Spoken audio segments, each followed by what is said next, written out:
Olá, pessoal. Estamos iniciando mais um podcast, Questão de Ordem, da OAB Subseção Caxias do Sul, organizado pela Comissão de Direito Digital e Proteção de Dados.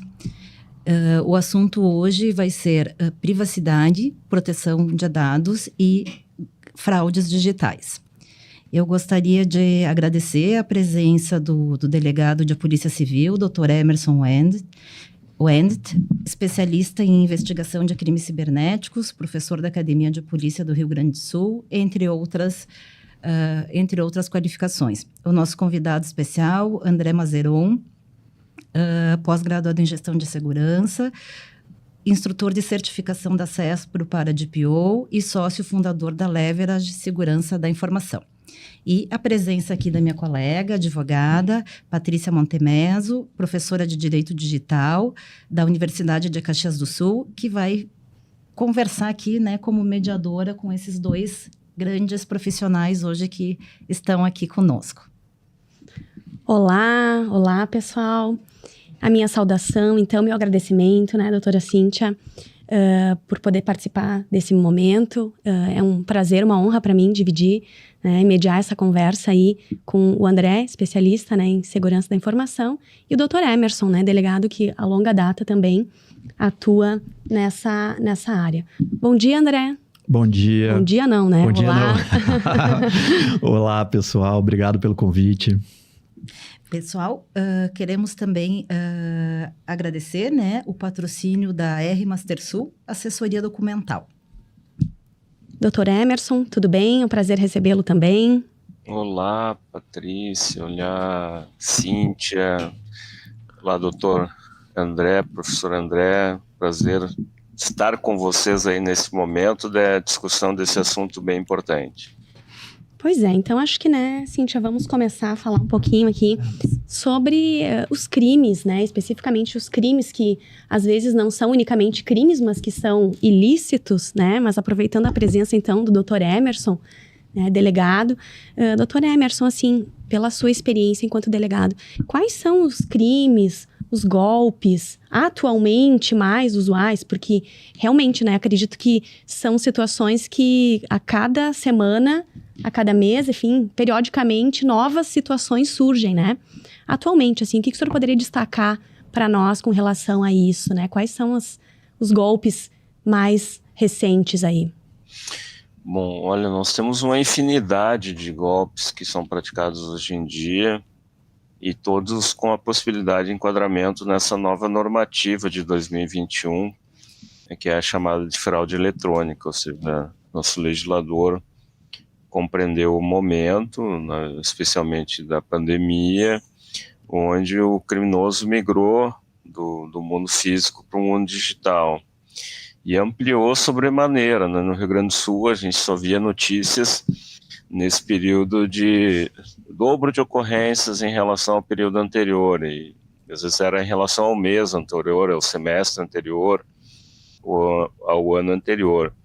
O Brasil tem alguns estados que quintuplicaram o número de registros de fraude eletrônica, dos mais variados tipos, né? O criminoso acabou compreendendo e adaptando várias formas desse mundo físico para o mundo digital.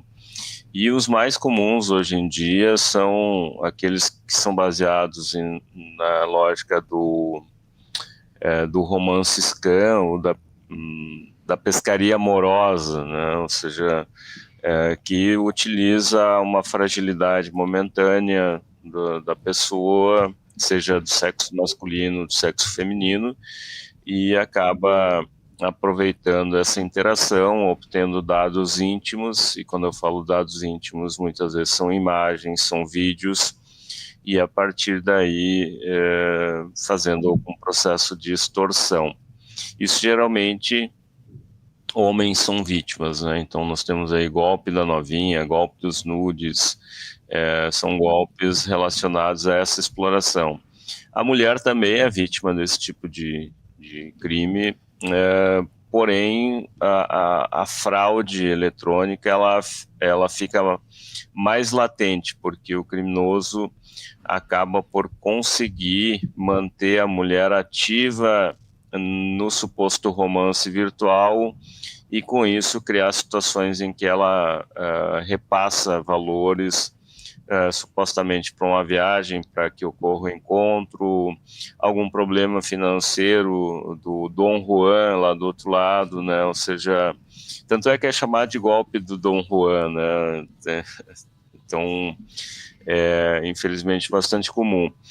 E uma outra questão bastante comum que vocês têm provavelmente visto aí também nos seus celulares, o recebimento de mensagens supostamente acontecendo algum tipo de transação no sistema do banco de vocês, que na verdade remete a um 0800, que é um 0800 da central do criminoso. O criminoso cria uma central por sistema de voz sobre IP e recebe a ligação, identifica a origem do número, ou seja, ele sabe qual mensagem foi enviada para aquele número, qual o banco que supostamente foi utilizado como ancoragem para aquele contato na mensagem, e com isso o criminoso recebe a ligação e se passa pelo sistema bancário. E alguns outros golpes assim mais comuns também, que aliam a tecnologia, a questão do mundo físico, a questão do envio supostamente de presentes, ou seja, presente, você recebeu uma cesta daquela loja de chocolates famosos, e aí nós precisamos lhe entregar e precisamos que alguém esteja para receber. E quando chega, o motoboy geralmente diz: pessoal, eu já tive aqui outras vezes, não encontrei, então estou tendo que cobrar novamente o deslocamento. E aí a grande sacada é que ele diz: a maquininha deu problema, o senhor não tem outro cartão, a senhora não tem outro cartão, e passa 2, 3 vezes o mesmo cartão, cada passagem é 2, 3 mil reais na passagem. E fora as questões, né, de golpes utilizando documentos, né, e aí, claro que a gente vai comentar na sequência a questão da utilização supostamente de valores a receber, de créditos que estão ou numa ação judicial ou na conta de governo. E isso acaba gerando aí uma lógica de que a pessoa, sim, eu tenho dinheiro a receber, então vou passar meus dados, e acabam caindo em um golpe criminoso, utilizando o nome de outras pessoas também. Delegado Emerson, essa situação é uma situação que a colega, a doutora Patrícia, vai abordar, que tem ocorrido muito com os escritórios de advocacia, né? Então, que os fraudadores utilizam o nome dos escritórios, os contatos, os números dos processos, fazem contato com clientes, que realmente são clientes dos escritórios, e solicitam valores, né, condicionando uma liberação de alvará ou a esse depósito. Então, aqui no Rio Grande do Sul isso tem ocorrido muito. A OAB já tem tomado posicionamento, tem feito campanhas de conscientização. Então, eu vou passar agora para mediadora Patrícia para falar um pouquinho também, e aí o que o senhor puder nos auxiliar, enfim, passar orientações aos colegas, porque a questão hoje da segurança da informação, eu acho que ela passa a ser um risco compartilhado. Nós também temos que nos conscientizar e ter atenção, né, para não sermos vítimas de golpes. Pois é, né? Pela narrativa do Dr. Emerson aí, trazendo esse panorama dos principais delitos, fica, não sei, a mim, a menos, parece que realmente são fraudes, são delitos que utilizam a tecnologia, mas que a tecnologia não seria essencial para que esse tipo de delito acontecesse, né? Me parece, então, que, inclusive hoje, o direito penal, ele classificaria, né, esses crimes entre crimes digitais ou crimes, né, enfim, próprios e impróprios. Então, seriam crimes que poderiam acontecer presencialmente, né? No final de semana também eu vi uma reportagem de um outro crime em que a abordagem tanto é feita através de mecanismos tecnológicos, enfim, né, plataformas de mensageria, por exemplo, mas também presencialmente. E aí acabam utilizando a estrutura de bancos eletrônicos, bancos digitais, né, para praticar o crime. Então, me parece que realmente, assim, a gente vive, talvez, né, depois o André até vai poder falar um pouquinho mais sobre a questão da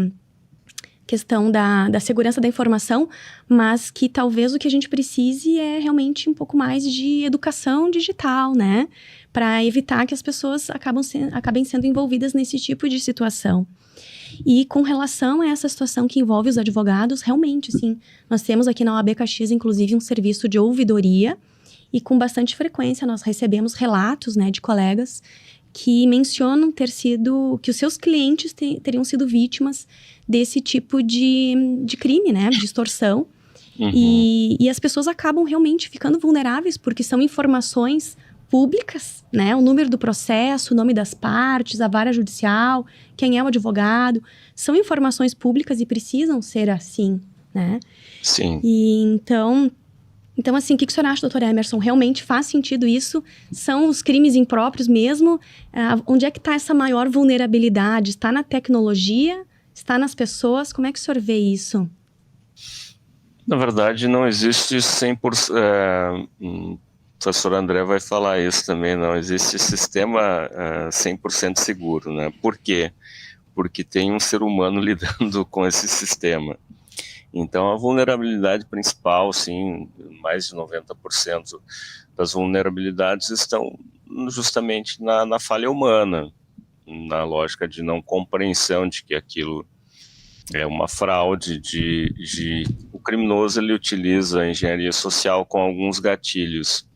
E nesse caso, o gatilho que ele está acionando é justamente o suprimento de uma carência financeira, ou até mesmo um ganho a mais, né? O que a gente chama genericamente de ganância.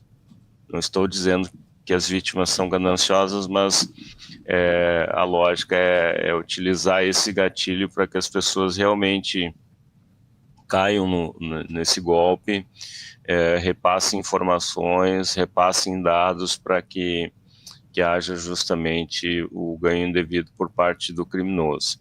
E aí acho que você falou um negócio muito importante, que eu até mencionei isso no final da minha palestra, que foi realizada recentemente em Caxias do Sul, pelo PROCON, a questão da educação digital. Nós não temos campanhas nem municipais, nem estaduais, nem federais sobre educação digital, embora a gente tenha uma lei recente que trate do Plano Nacional de Educação Digital e que, ao meu ver, é extremamente importante.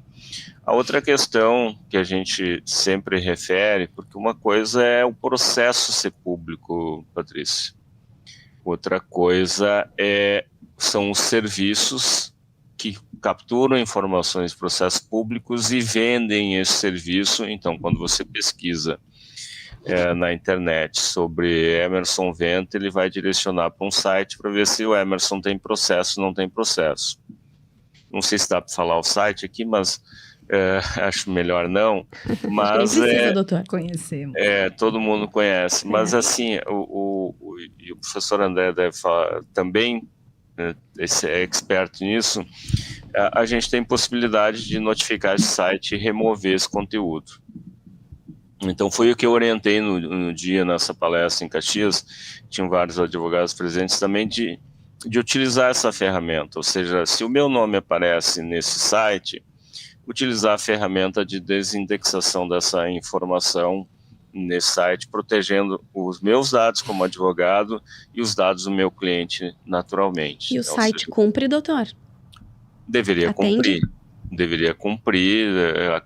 pelo que eu recordo, está inclusive na política de privacidade deles. Né? Na verdade, todos os sites que fazem indexação por exemplo, tem sites que fazem indexação de todos os CNPJs no Brasil. Se a empresa for lá e solicitar a desindexação desse dado daquele site, mesmo que esteja no site da Receita Federal, aquele site especificamente é obrigado a retirar a informação da empresa, do sócio, dos dados. Então, eu acho que é uma ferramenta que pode auxiliar nessa lógica de não obter o dado. Mas também o advogado tem que cuidar, o cliente tem que cuidar e não publicar, ou seja, não fazer uma publicação, que estou aqui com o meu advogado, ou fazer algo nesse sentido, porque vai tornar público e não vai adiantar nada nessa desindexação. Exato. É uma excelente dica, né? Então fica para os ouvintes, para os colegas. E agora, então, vamos ver o André, vamos conversar um pouquinho com o André. Eu queria até comentar assim, né, André, a gente falar um pouquinho sobre a engenharia social e a questão da informação, né, como a informação e a educação podem contribuir, né, porque especificamente com relação a essas situações que envolveram os advogados, foram feitas uma série de matérias, né, a própria OAB Caxias realizou, né, nas suas mídias sociais, no seu site. A nossa presidente foi entrevistada em vários veículos de comunicação locais aqui, a nível estadual também, né, a vice-presidente estadual também realizou entrevistas, concedeu entrevistas para a grande mídia, mas parece que nunca é suficiente, né, André? Tu poderia falar um pouquinho para nós sobre, né, a engenharia social e outros aspectos que tu considere relevante nesse contexto? Patrícia, essa é uma batalha constante, né?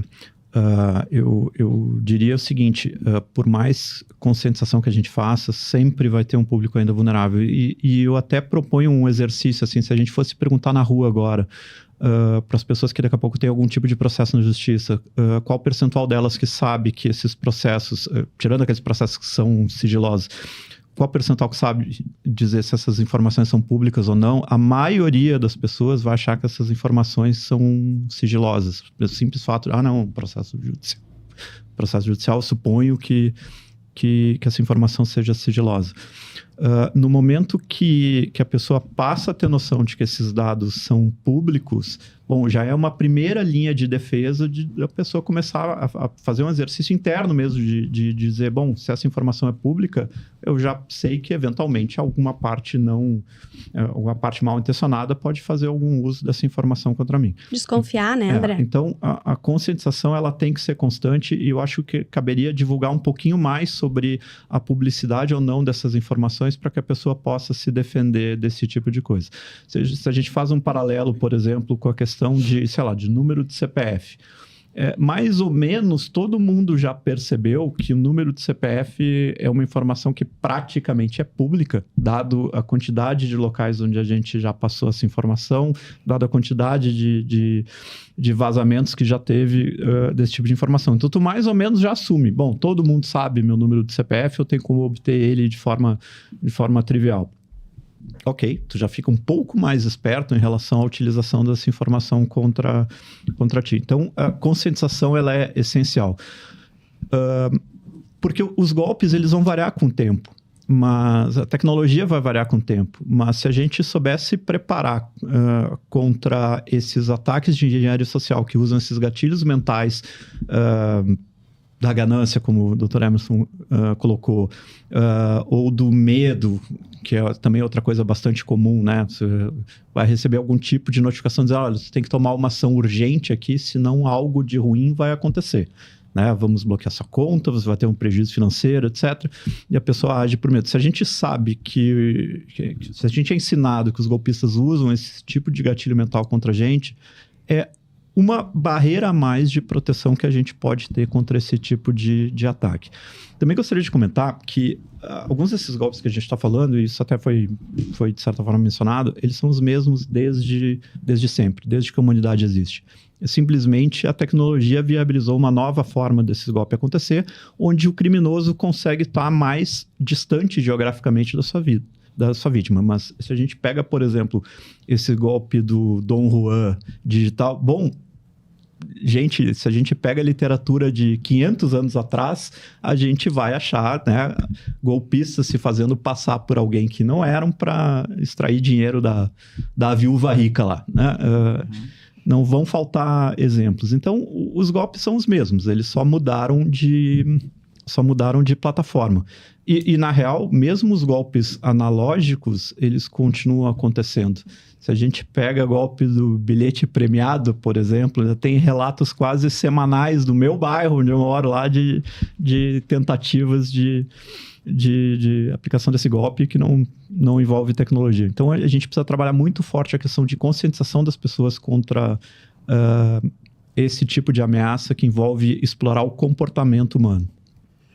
E na Deep Web, Dr. Emerson e André, é fato que existem muitas informações, muitos dados, muitos bancos de dados com informações, né, absurdamente completas com relação a todas as pessoas, né? A Deep Web também acaba sendo uma fonte para esse tipo de crime?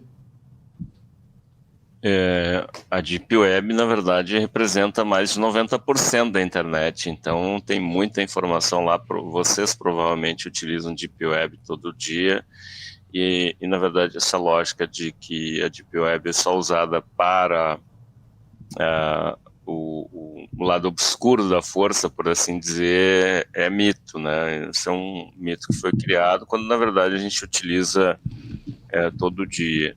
É claro que tem, sim, muita informação, tem venda de informação.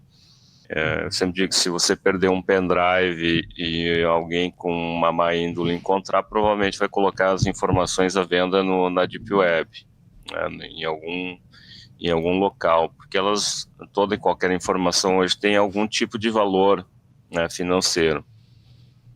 O que é interessante a gente ter, né, sistemas de monitoramento, inclusive na Deep Web.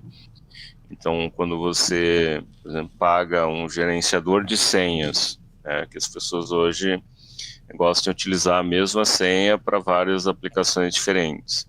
E quando o ideal é utilizar um gerenciador de senha, mesmo que gratuito, mas as ferramentas pagas acabam por auxiliar, por assim dizer, você fazer um monitoramento, inclusive na Deep Web.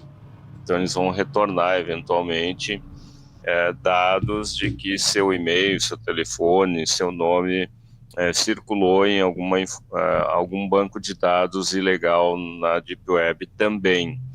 Isso, hoje em dia, é extremamente importante, ter esse pequeno, que não é grande, é um pequeno investimento, esse tipo de monitoramento, que auxilia você a, inclusive, proteger seus dados e, indiretamente, proteger os dados dos seus clientes, né? Eu gostaria de, André, trazer alguns exemplos de engenharia social comuns que acontecem no dia a dia, seja com o uso das redes sociais, inclusive envolvendo a questão da Lei Geral de Proteção de Dados, que com essas informações que são públicas ou que são disponibilizadas em redes sociais, as empresas também passam a ser vítimas de golpes, né? Então, poderia nos trazer, enfim, exemplos, alguns exemplos sobre essas situações, a questão do e-mail falso, ou a própria interceptação, né, que, entre um e-mail de uma empresa para um outro setor. Aí saindo um pouquinho dos golpes contra pessoas físicas, uma das ameaças que tem gerado prejuízos mais significativos para as empresas é uma categoria de ataque que a gente chama de Business Email Compromise. Eu já tive a oportunidade de acompanhar casos assim, onde as empresas perderam centenas de milhares de reais, ou às vezes mais de R$1 milhão no golpe. Como é que esse ataque funciona? O atacante, através de outros métodos que podem incluir frequentemente engenharia social, ele consegue ter acesso à caixa postal de alguma empresa, ou da empresa vítima, ou de, às vezes, um fornecedor ou cliente daquela empresa. A partir daí, ele fica acompanhando troca de e-mails que acontece ali entre aquelas empresas, e ele aguarda a oportunidade. Olha que interessante, essas pessoas, esses golpistas, eles têm muita paciência. Às vezes eles podem aguardar meses até surgir a oportunidade ideal para aplicar o golpe. Aí, num dado momento, eles veem que a empresa vai fazer um pagamento para um fornecedor num valor significativo. Aí o golpista entra no circuito, tira uma das partes da conversa, começa a se fazer como aquela parte e entra em contato com a empresa que vai fazer o pagamento e diz, olha, normalmente tu paga nessa conta aqui, mas dessa vez eu gostaria de receber o pagamento nessa outra conta. Né? E a empresa acha que está falando com a outra parte legítima e faz a transferência para a conta do criminoso. Eu acompanhei um caso de uma empresa aqui do estado, onde ocorreu exatamente essa situação. Eles tinham que fazer uma transferência internacional para um fornecedor, acabaram fazendo a transferência para uma conta em outro país, mais de R$1 milhão. Esse dinheiro foi parar nas mãos de uma quadrilha que operava a partir de um país da África, aplicando golpes no mundo inteiro, e tu nunca mais recupera esse dinheiro. Perfeito. Então, são pequenos detalhes que a gente tem que prestar atenção quando a gente está conversando com os nossos fornecedores, especialmente quando a gente está às voltas com alguma situação envolvendo uma transação financeira significativa, que poderiam fazer a diferença para a gente cair ou não nesse golpe. Né? Como, por exemplo, será que o e-mail do remetente está correto ali? Será que não é pouco usual essa mudança de conta de pagamentos? Eu estou acostumado a pagar aquele fornecedor sempre num determinado banco. Agora ele me diz que mudou. Quem sabe eu entro em contato com essa outra parte para dizer, olha, tu realmente tu quer receber, tu é legítimo isso aqui, tu quer receber por outro banco, etc. E aí, claro que vale um lembrete, né? Não adianta, se você receber um e-mail, agora paga para essa outra conta aqui. Eu não vou pegar o telefone que está lá na assinatura do e-mail e ligar para aquele número de telefone. Eu vou ter que chegar por outro método de contato que eu já tenha salvo lá com aquela pessoa, porque senão eu vou acabar caindo no telefone do golpista também, que vai me confirmar, não, pode fazer a transferência sim, confia. Né? Seria uma dica importante, né, André? Até para essas situações, né, doutor Emerson, essas situações que envolvem esses golpes agora com advogados e clientes, né? Por que o cliente vai fazer contato com o telefone que ele não conhece, que ele desconhece, embora tenha só a fotografia do advogado ali no perfil, né? E não utilizar o telefone, o contato do advogado que ele até então sempre utilizou. Eu acho que é uma dica importante, né, André? Vale para as empresas, vale para as pessoas físicas, né? Para as pessoas físicas, eu diria que é um pouco mais complicado, porque eu até... histórias pessoais ali da minha família, que às vezes eu acompanhei situações onde surgiu lá uma movimentação num processo de um parente meu, esse processo estava rolando há anos, e às vezes ações coletivas e coisas assim, onde a pessoa nem lembrava mais de que esse processo estava acontecendo. Então entra em contato no escritório de advocacia e dizer, olha, tu tem um dinheiro para receber e tudo mais. E isso gera uma certa... Para a gente que é do ramo, tudo que a gente está atento a esse tipo de coisa, num primeiro momento gera uma certa preocupação do tipo, olha, vamos atrás, vamos entender se isso é legítimo ou não. Mas agora tu pega o cidadão comum lá que está tem pouca instrução, está pouco versado nesse tipo de coisa. Ele recebe um contato de alguém que se faz passar por um escritório de advocacia, ele diz, é verdade, nem lembrava mais. Que bacana. Para ele é uma boa notícia aquilo. Claro. Né? Então, claro que ele fica muito mais sensível ali a cair na isca do golpista. Tá feito o gatilho. Exatamente, né? É complexo, né? Nós percebemos várias iniciativas, né? No sentido de educação digital. O doutor Emerson falou que ainda são muito carentes, né? Aqui no município a gente tem uma lei municipal que trata, a nível das escolas municipais, da Semana Nacional de Segurança na Internet. Então, anualmente, a SMED realiza, né, eventos de conscientização, etc. Mas ainda é muito pouco, né? Acho que precisaria realmente trabalhar mais. Bela iniciativa, partindo do município, pegando, teoricamente, pessoas mais carentes, né? Ou seja, alunos da área municipal, que certamente vão poder utilizar a internet com mais segurança, mas isso é um processo constante. Né? A gente pode até ensinar crianças, mas elas se tornam adolescentes e se tornam adultas. E mudam as prioridades, muda a lógica de utilização da internet. Então, é um processo constante. Por isso que o plano de educação digital ele precisa começar desde a parte basilar da educação até a formação em termos de pós-graduação também. Exatamente. E legislações que nós temos, como a Lei Geral de Proteção de Dados. Vamos falar um pouquinho sobre isso, né, doutora Cíntia? Vamos falar um pouquinho. Acho que é importante, porque é uma lei que foi sancionada em 2018. Sempre houve muitas discussões, a lei não iria surtir efeitos, e não é o que nós temos vendo. E quando acho que nós falamos na questão da Lei Geral de Proteção de Dados, eu sempre gosto de destacar a importância da questão da segurança da informação. As empresas, as organizações, as instituições, elas devem investir, né, em ações de formação, de conscientização, em recursos para que as suas redes estejam, né, inclusive também medidas administrativas de adequação de documentos, para que as empresas estejam, enfim, adequadas, né, e consequentemente, mais protegidas. André, qual esse panorama desde 2018 até 2023? O que tu pode pela tua experiência como instrutor, como profissional que atua, o que tu pode assim nos relatar em termos de evolução, o que temos ainda para fazer, quais as sugestões? Uma coisa que eu tenho percebido, Cíntia, é a grande movimentação das grandes empresas no sentido de cobrar dos seus parceiros de negócio adequação a boas práticas de privacidade e segurança. Na verdade, o mercado como um todo, ele reage muito à dor.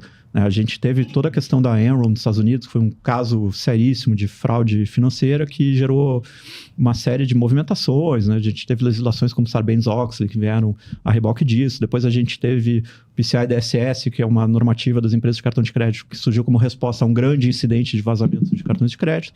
E a gente teve legislações de privacidade, a LGPD no Brasil, o GDPR na Europa e outras que surgiram como resposta a violações de segurança. As grandes empresas, como normalmente estão mais acostumadas com questões de compliance, elas acabam sendo as pioneiras nesse tipo de adequação.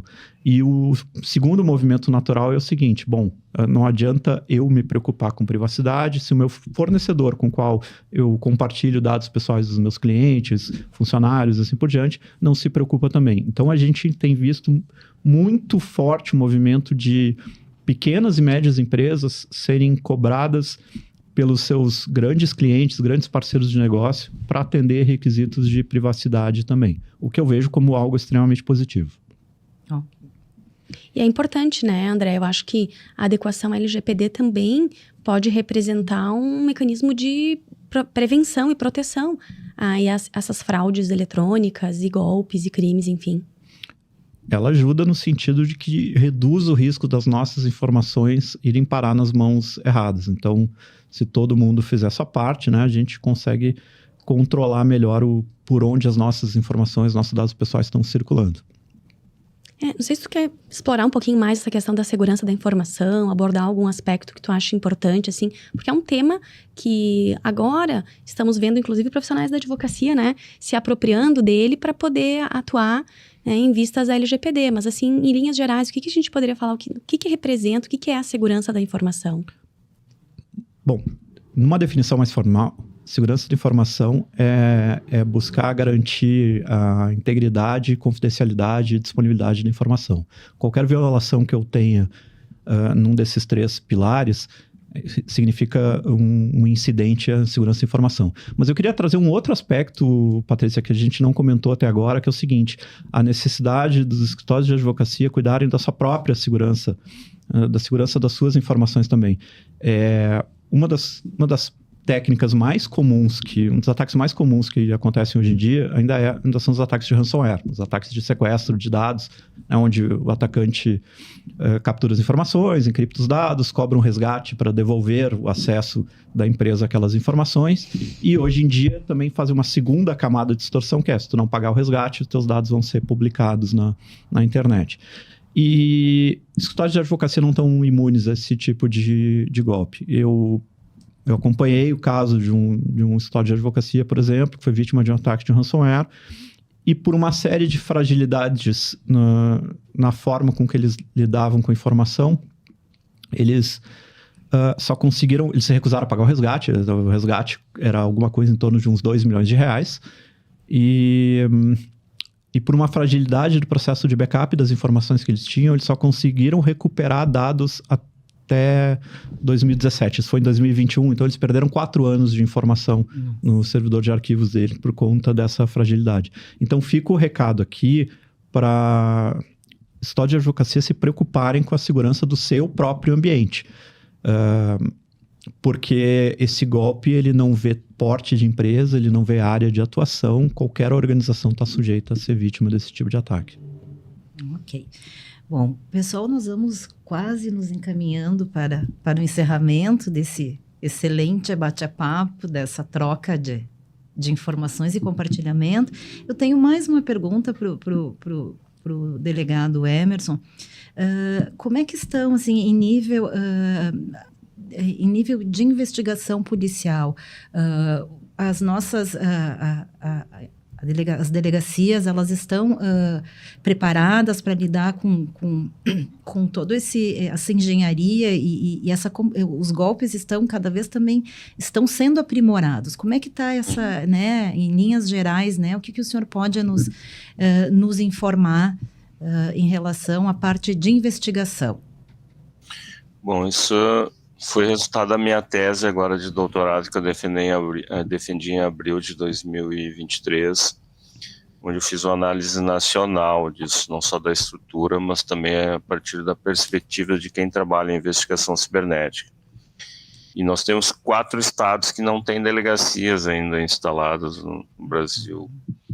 Tem 2 estados que não têm nem delegacia prevista em lei, né? Então, ou seja, há alguma necessidade de reformulação. Tem alguns estados que estão mais avançados. O Pará tem um departamento que trabalha só com investigação de crimes cibernéticos.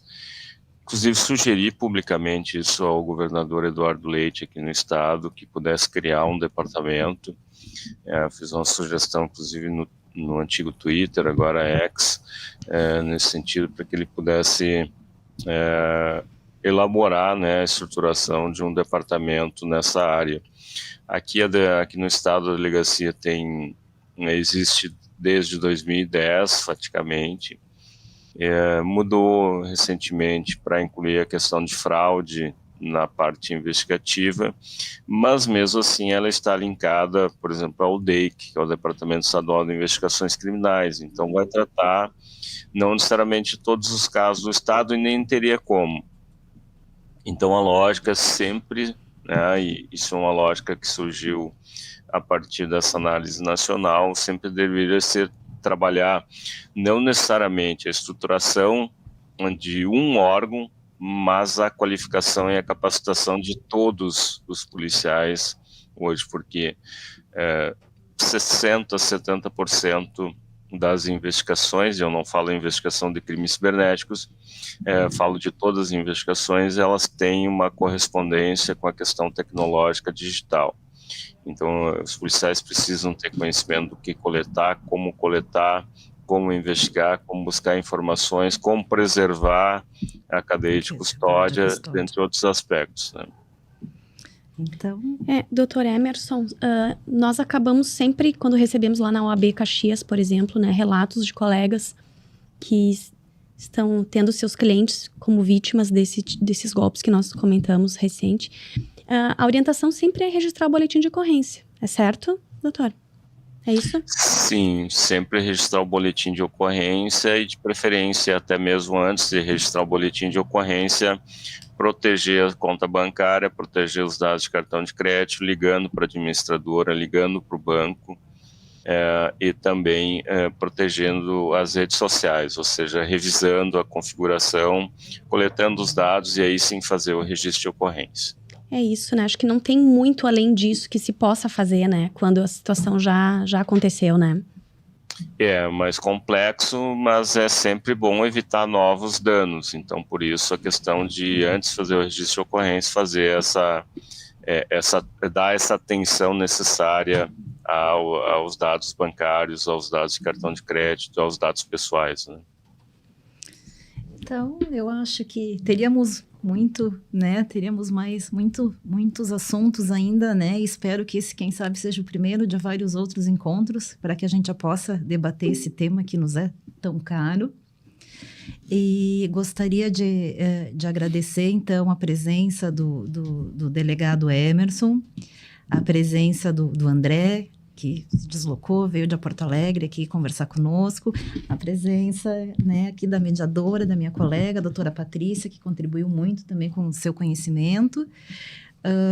O podcast Questão de Ordem, ele está disponível como um novo episódio toda quinta-feira nas redes sociais, YouTube, Facebook, Instagram e Spotify da OAB Caxias do Sul. Curtam, compartilhem, comentem em nossas plataformas digitais. Toda semana vem sendo produzido conteúdos, né, de interesse da comunidade, de interesse da sociedade e de interesse da advocacia. Então, agradecemos mais uma vez o patrocínio da R Master Sul Assessoria Documental. E, então, temos aqui, muito obrigada, André, muito obrigada, doutora Patrícia, muito obrigada, doutor Emerson, e obrigada a todo o pessoal aqui que nos auxiliou aqui para a realização desse podcast.